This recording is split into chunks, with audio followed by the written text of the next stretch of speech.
Hey everybody, Sin here. Welcome to a different type of video on my channel. Today we're going to be ranking all 18 ancestors available in the game right now, from OP to not usable. As you can see on this tier list here, we're using Tier List Maker. And yeah, I just wanted to give everybody a pretty solid idea based off of about half a decade of experience playing this game and playing Wars at a top level for such a long time.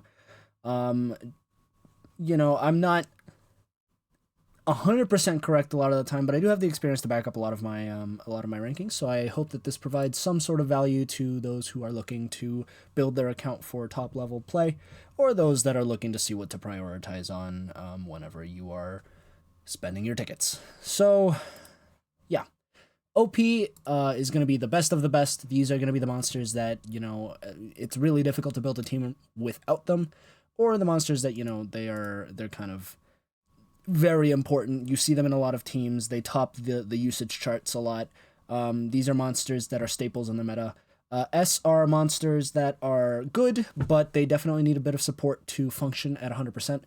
These guys are still very usable, but they do have their weaknesses, and they do have their counters in the meta that allow them to kind of drop in usability a little bit. A would be for monsters that I consider more niche counter picks, or monsters that need a lot of support to work around, or not a lot, but a more support than S tier. They're a little bit less flexible, and they definitely require a bit more involvement in the brain department in order to use them. B tier are monsters that are either very, very niche, or they have options above them that are better, or options in the meta, not necessarily ancestral based, that are better than them. These are monsters that you wouldn't necessarily see very often, but they can catch you off guard every once in a while. C tier is for monsters that are just barely scratching usability. They have one or two gimmicks that are dangerous, but you wouldn't necessarily see them in top level play on most teams. They don't get much usage at all, but they are still valuable in some instances. And not usable is just not usable. You're not going to be using these guys in anything other than, a very hyper-specific war scenario, or, some crazy strategy that you have thought up of. But yeah, without further ado, let's start with our first ancestor, Anir Pain Craver. Anir is a death countdown resurrection support with anticipation. And he is pretty solid, all things considered. He does have a relatively strong gimmick for wars, and his relic slots are quite strong. He has staff and banner, which means that he is able to stamina drain with the old guard staff. But that's specifically wars. This tier list is more PvP rankings. So in PvP, he definitely does have his usable gimmicks, but he's kind of resignated to just a single team with Hexer Alb. That's kind of where he thrives the most, and that's where I would recommend using him. He's definitely a lot less flexible than the rest of the ancestors above him that I'm going to rank later. But I think for now he's a very solid B tier, quite strong with the right team comps, or not quite strong, relatively strong with the right team comps, but definitely a lot of weaknesses that you can take advantage of, especially his inability to do really anything with his first turn. He's more of a, I'm going to draw the battle out and wait for the death countdown, and I'm going to pick off teams that are not immune to this. A lot of teams do have some immunity to the death countdown gimmick, or they can end the battle before it really matters. So Hexer Alb is going to be in B tier for now. Should the meta shift in a way that kind of favors him, then he'll go up or down, but as of right now, I'll put him in B tier. Next up is Baba Bashir. Baba used to be the best ancestor in the entire game, and it wasn't even close, before they nerfed his awakening. Or not nerfed, it was bugged. They fixed it. He used to be able to awaken with 3 charges if you were running Adventurer's Amulet or Tiny's Amulet. So he only needed to remove 3 positive effects with his AoE, but now he does need to remove all 6. The reason I'm not putting him in not usable, even though he's not really too special, is because he does have access to Gaful's Amulet, which casts Toxins, Toxins being the best torture in the game right now. And he can whittle away some really powerful meta threats like Jenea, Thetan, Xandrite. All of these guys have susceptibility to toxins, even Primion, or anybody else that isn't immune to tortures. Iverys here. They're all pretty weak to toxins simply because torture damage is very, very strong right now. So, toxins plus, a combination of different tortures might just drain all of your life. And that is the one and only reason, besides him having, a semi-reliable positive effects removal and some sustainability on the field with his dodge area, and his essence slot. He definitely does fall a lot in usability, especially because he's not the big hitter that he used to be, and he hasn't been for a while. So I'd put him in C tier. He has one or two uses that you could take advantage of with him, but really he's not going to be keeping up with everybody above him. Next up we have Diabolis. Diabolis I'm going to put in S, and that's a very controversial pick, but I'll explain.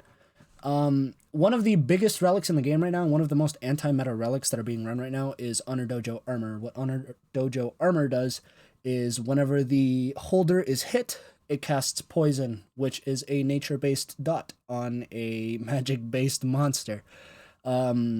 So really, he's just gonna, any nature-based dot, especially Toxins, especially Poison, which are two of the most common tortures in the game right now, they just eat through him like butter. So if he can't end the match in his first turn, then he's kind of dead in the water. However, he does have a feasible win condition, and he is able to win the match in the first turn, depending on how slow the enemy is. But he is very, very susceptible to torture spam. He is very susceptible to poison dots in general. So that kind of drops him down from OP down to S. He's still probably at the top of S tier, but he's definitely has a few weaknesses that keep him from OP that the monsters in OP aren't going to have. So, yeah. Next up is Enkidu. I'm going to put him in S tier as well because he combos really, really well with Diabolis, especially on defense.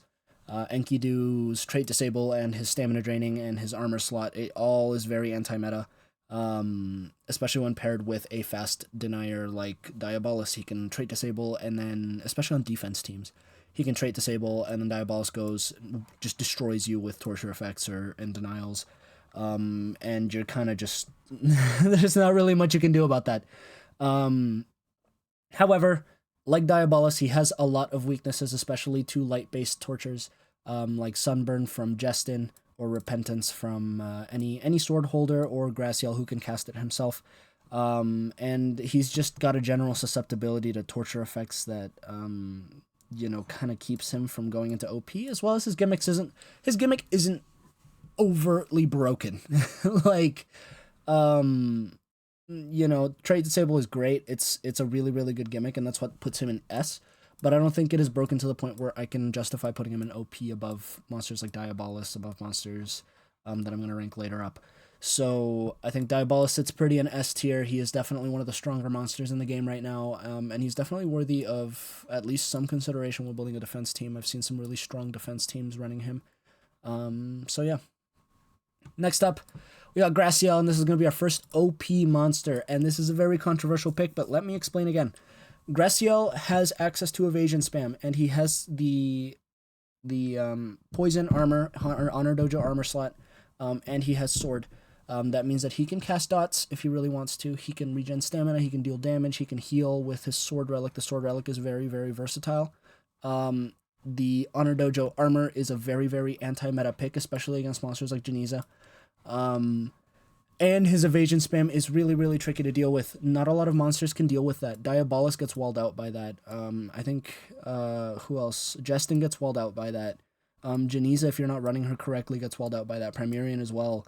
Skibidi, not necessarily, but, like Xandrite, Iverys, all of these guys, they're walled out by evasion if you're not running them correctly. And a lot of players tend to not run the evasion removal skills, because there are some skills that are more optimal.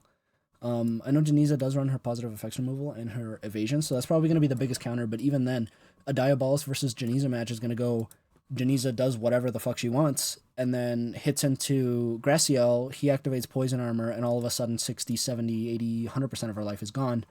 Or, you know, you use your win condition, she dies to whatever your win condition is, she reses, hits you, activates on her dojo armor, and then kills herself.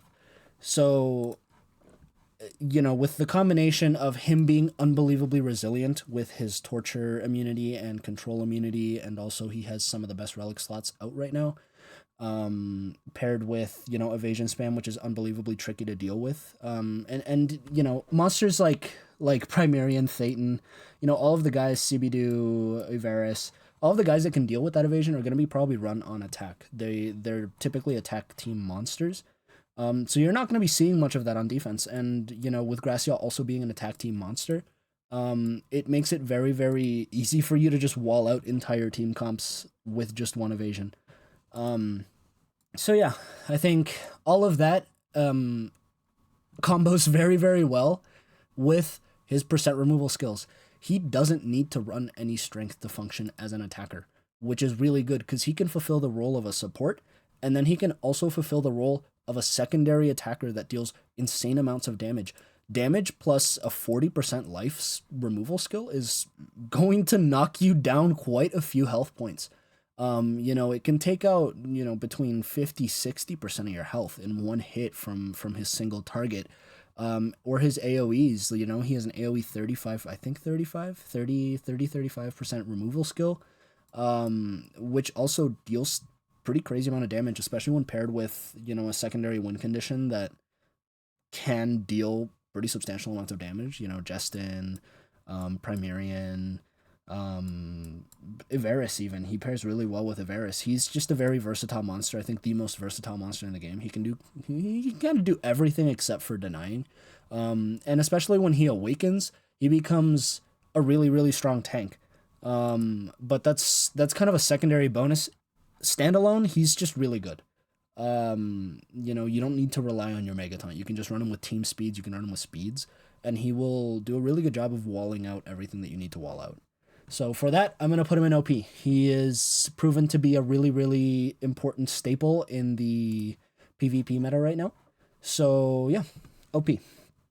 Graphia, not usable. Bad stats, bad moveset. You know, the gimmick that she had is no longer really too important. You know, Pierce is done better by Justin. You know, it's pseudo Pierce with Kirk.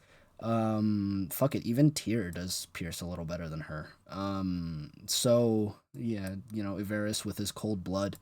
All of these monsters do the penetrating Megataunt gimmick a little bit better than, or a lot better than Graphia can. Especially, you know, she's susceptible to also all of the torture effects, everything. Like, she's just so slow. You would rather run literally anything above her than her. You will probably get better results with anything above her. So for that, I am putting her in not usable. And she's probably going to go to the bottom end of not usable.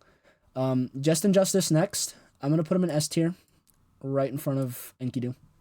And Just and Justice is very, very strong, especially with the new sword relic. He can now hold the Star Sailor's sword and the Citizen's armor, which makes it so that he can't be denied at all. And with a monster that can't be denied, it Social Point likes to do, you know, balance it.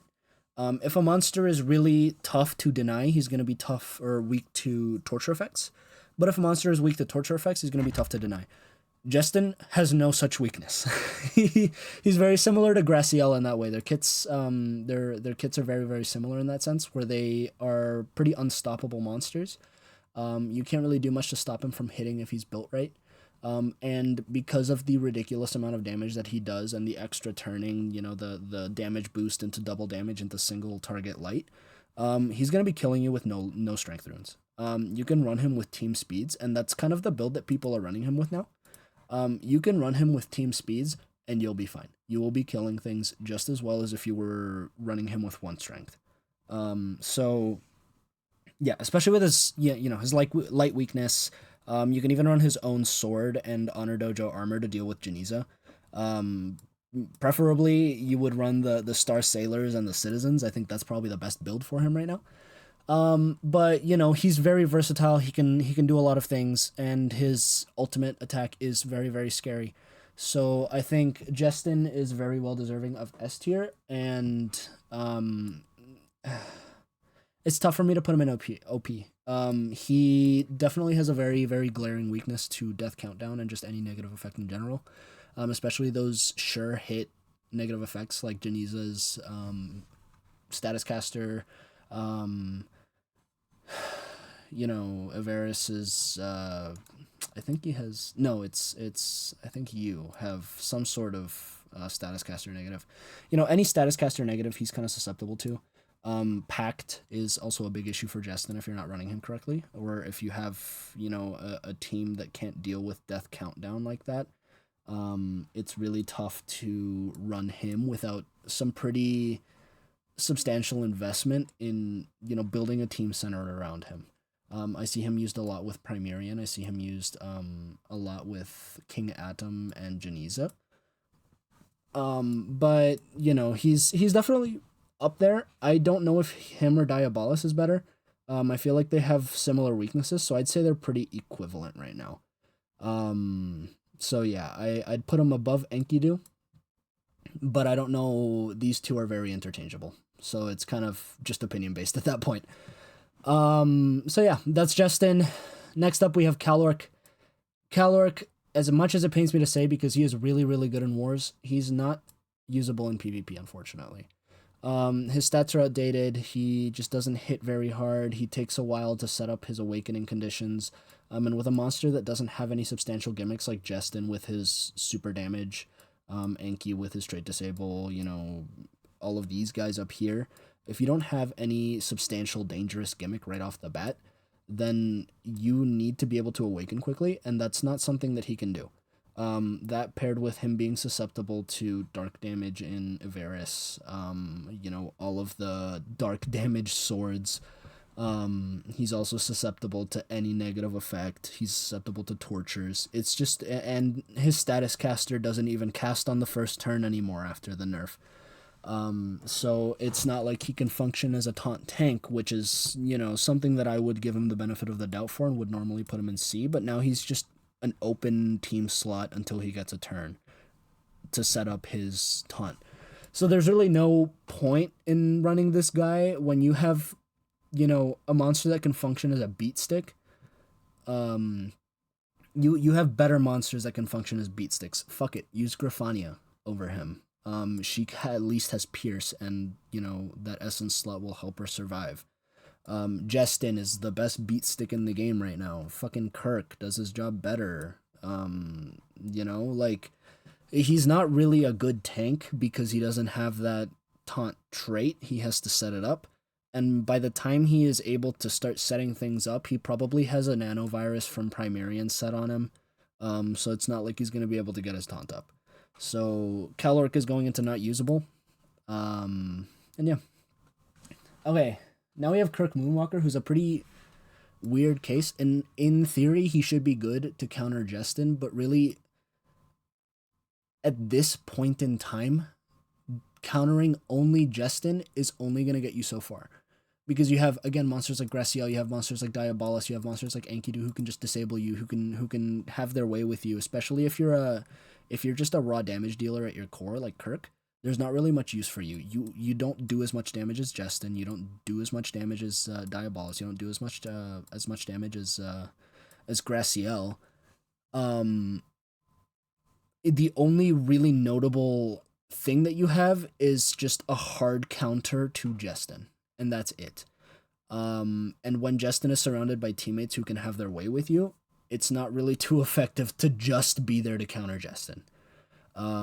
So he does have some pretty interesting gimmicks. He does deal a fair amount of damage. He is a pretty solid, he's not controllable. He has all of those immunities to Justin, which also transfer over to immunities to literally any other element, any other monster of the light element.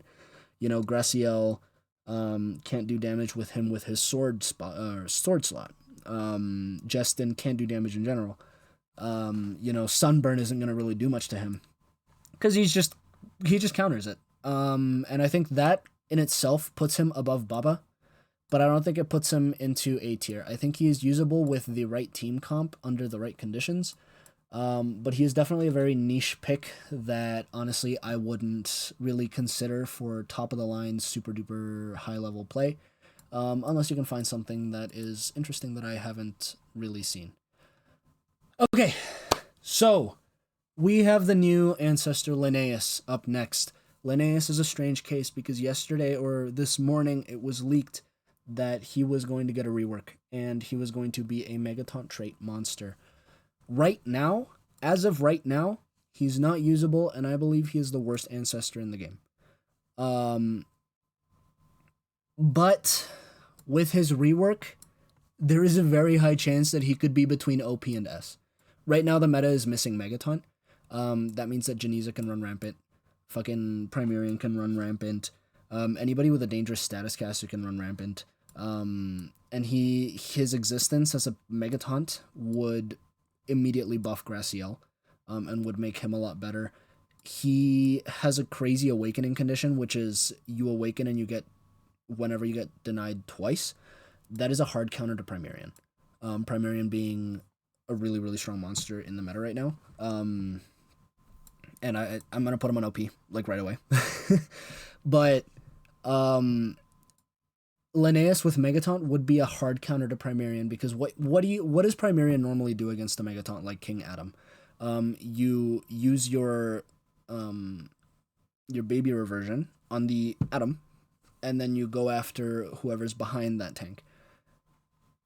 If you do that, you're going to give Lenaeus an awakening charge, and then you're going to, what do you do with Primion? You turn transfer. If you turn transfer, you activate, usually Genea's behind. You activate Genea, she does whatever, which is dangerous. You use your baby reversion, and then you deny. Then you awaken him. He does his thing. He can remove controls. Like he's a very tough monster, or he would be in theory, assuming that he does eventually get that rework. He could be one of the strongest monsters in the game, defensively speaking. And that would put him between S and OP, depending on how strong Megaton is. I believe that Megaton is going to be really strong. I believe that he's going to immediately nerf Justin. I believe that he's going to immediately nerf Primion. I believe that he's going to immediately nerf Diabolis. Any monster that relies at least a little bit on their status caster is going to get a nerf with his existence alone.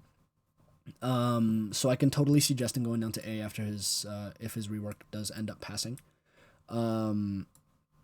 Also, I forgot to mention, his rework is he is immune. He's not immune to denials until he awakens, and then he gets ITC. He is not immune to tortures, so there is a chance that he could just go down really quick.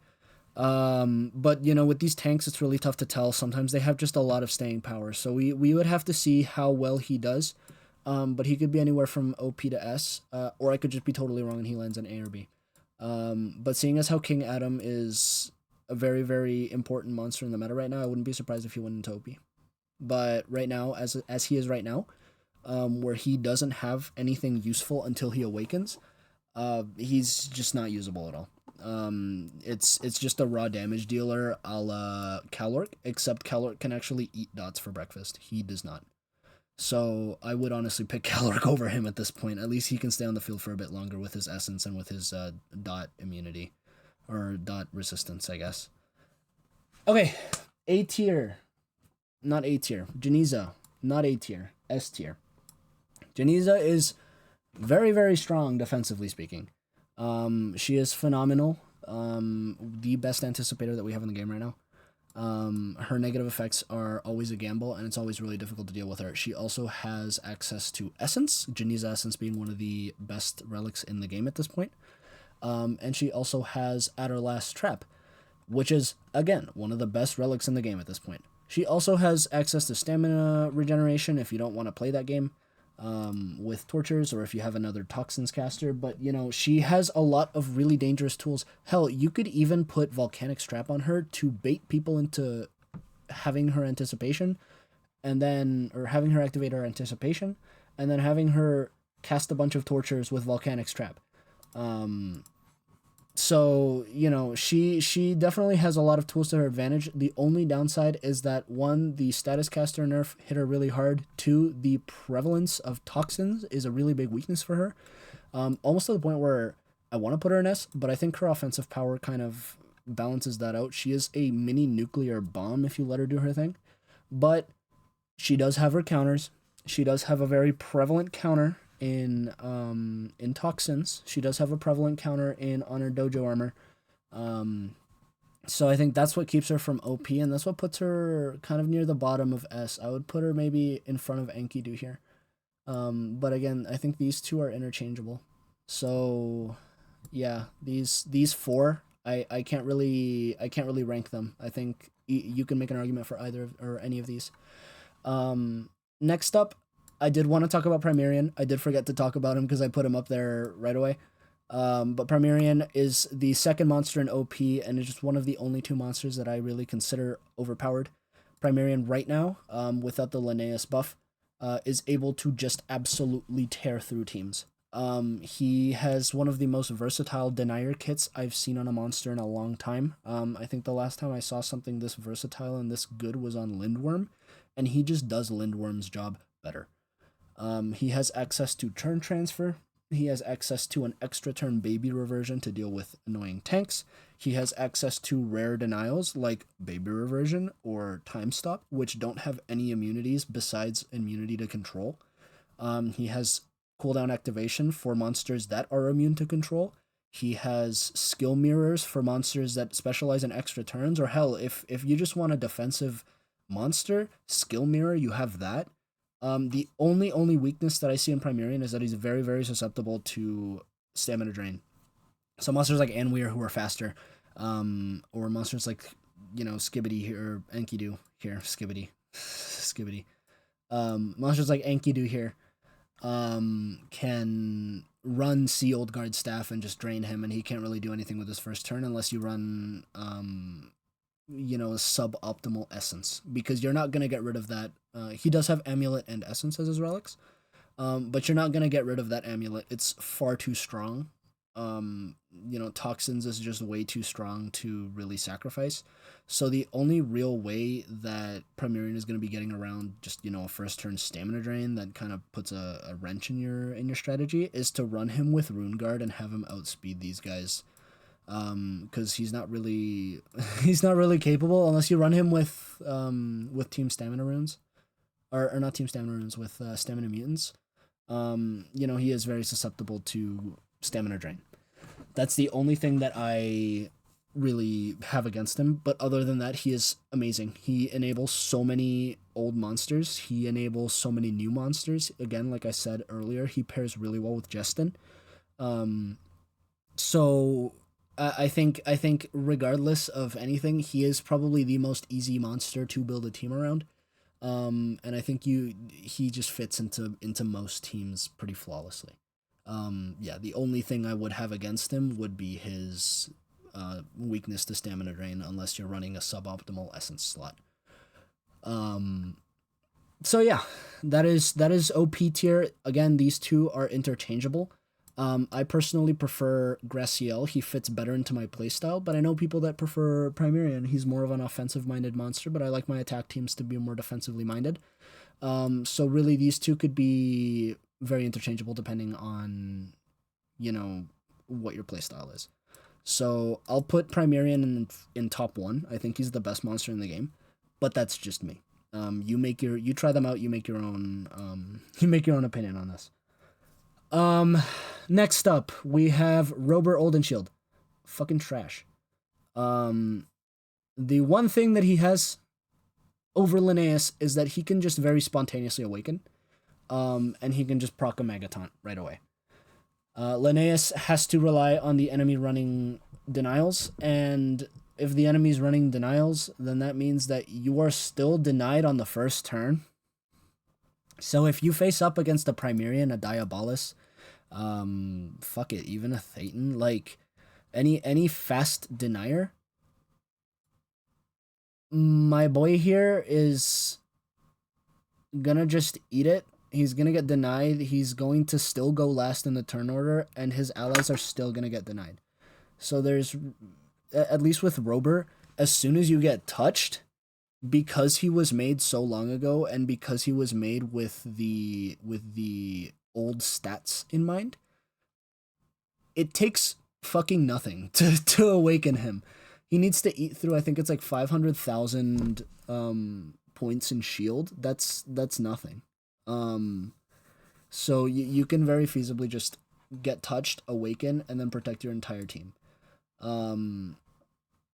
So yeah, I think that's what puts him over Lenaeus. I think you can make an argument for Lenaeus being above Rober. You can make an argument that, you know, denial is very prevalent, but denial being your awakening condition, especially on a monster with immunity to control, means that you have to let your allies be denied before he moves. So I think that's silly. I think Rober has a more reliable and more immediate awakening condition to take advantage of his Megaton. So for that reason, I would put him above Lenaeus here. Skibidi. A tier. He is pretty solid.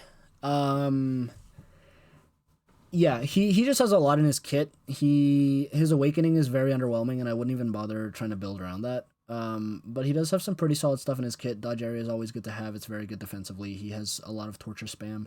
I believe he has toxins access, which is huge in a magic related or a magic based meta. He has some great relic slots. His mask is really strong. He's just overall a very solid monster. He's a cursor. He's not an attacker. Don't make that mistake. And I see people running him with like 3 strength. Please never run him with 3 strength. He's so much better as a speedy just dot caster and remover, positive effects remover. Because he does have AoE positive effects removal. And I think that's what puts him from B up into A, is that he can just very reliably remove dots. He does have weaknesses to, ironically, tortures. He does have weaknesses to fire-based tortures. He has weaknesses to Justin's Sunburn status caster. He has weaknesses that can be very easily taken advantage of, and he doesn't have that essence slot to help him recover from said weaknesses, like a monster like Primion would have. So he without the positive effects removal, I think he would be a B tier, but A tier I think is where he lands with that, just because he's one of the few monsters that can reliably remove positives. So yeah, that's Skibidi. Thetan. Thetan is still, in my opinion, one of the stronger monsters in the game. I'm gonna put him in B. I'm gonna put him in B, not because he's bad, because he still does his job, and he still does his job just as well as the other guys. It's just that he is so severely outclassed by monsters like Pulse Bane and Domain that it's not even worth running him at this point. Pulse Bane is a PvP monster that you can get for free. He's a lot more accessible than Thetan, and he does his job better. Domain was a race monster a long time ago, and I think, in my opinion, he's the best res blocker right now. Access to AoE evasion.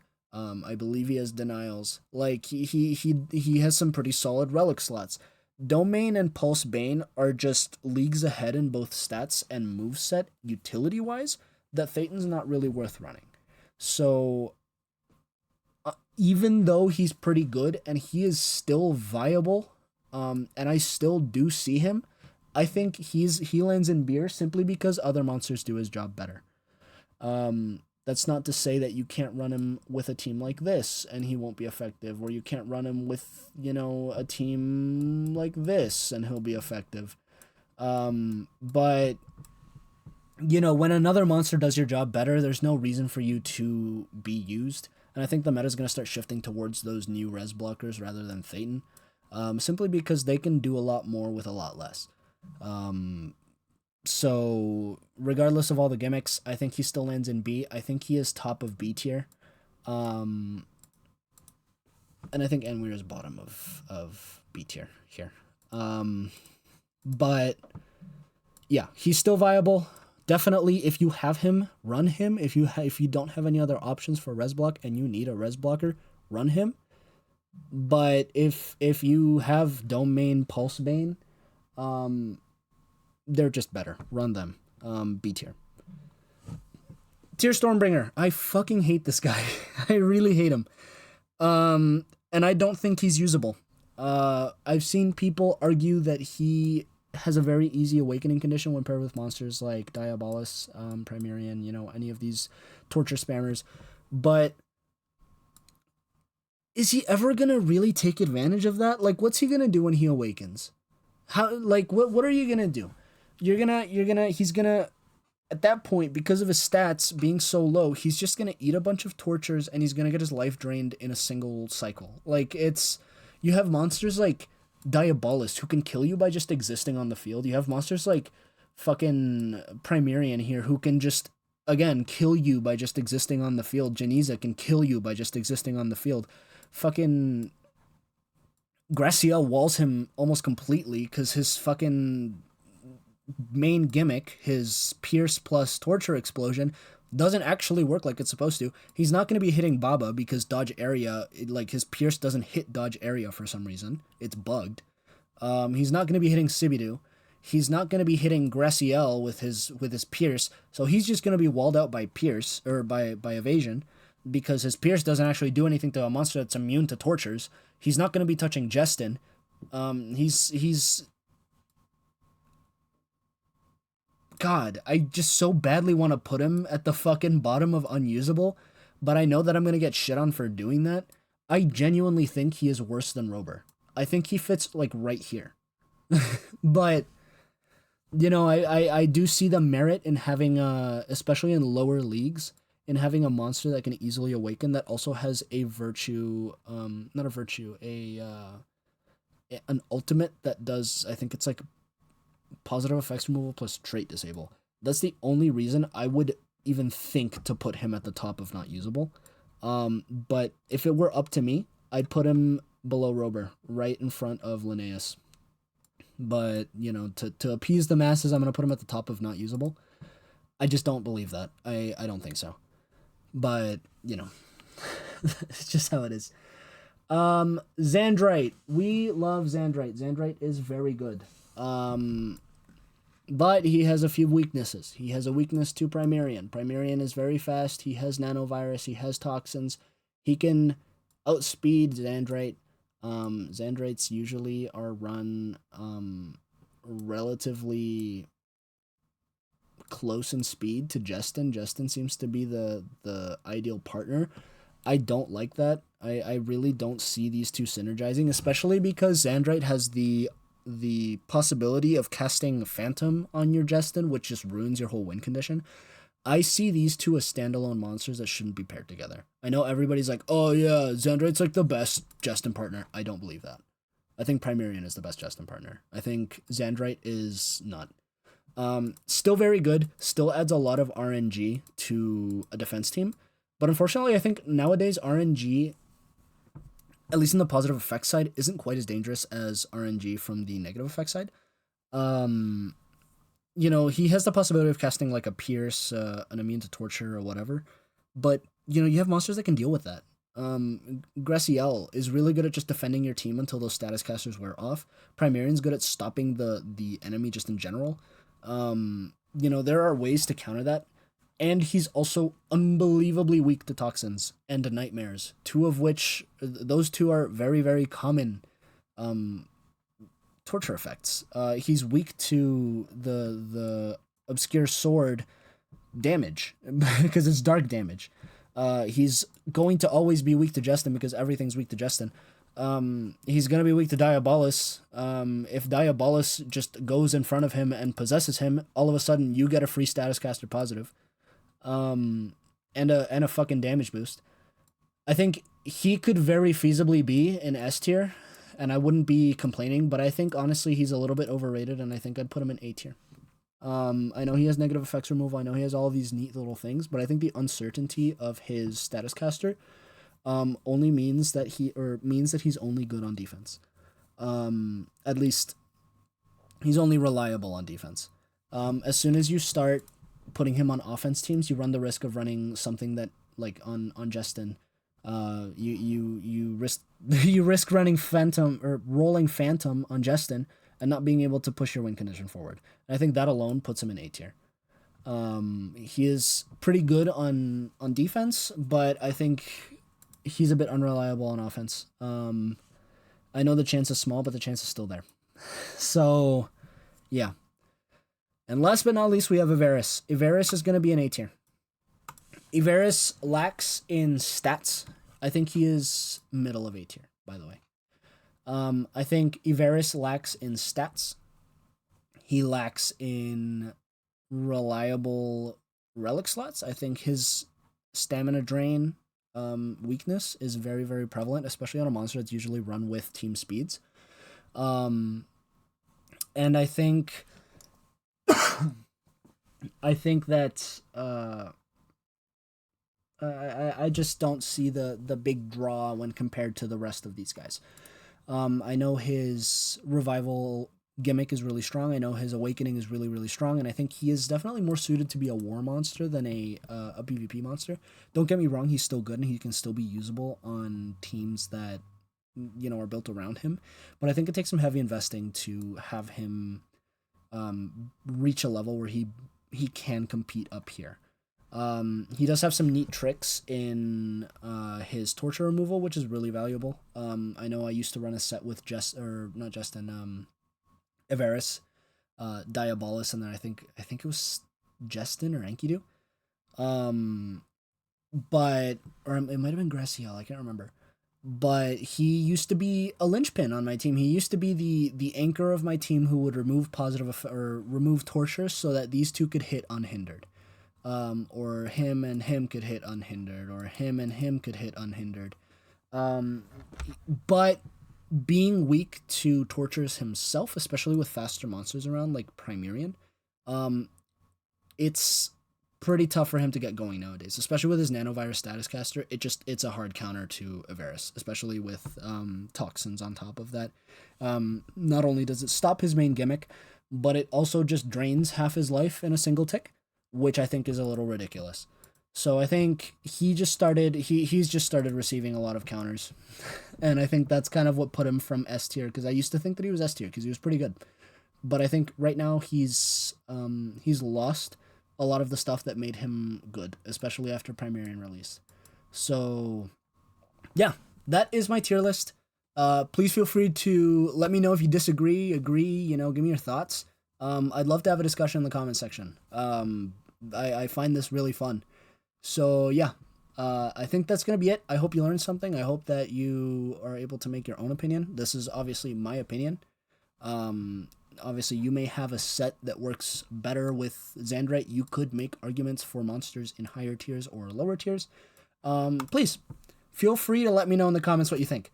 But other than that, I think I am finished here. Thank you guys for listening. Thank you guys for watching me rant for... God, I don't even know how long I've been recording now. Like 40 minutes? I just don't know. But yeah. Thank you for watching. I will see you in the next one. Peace.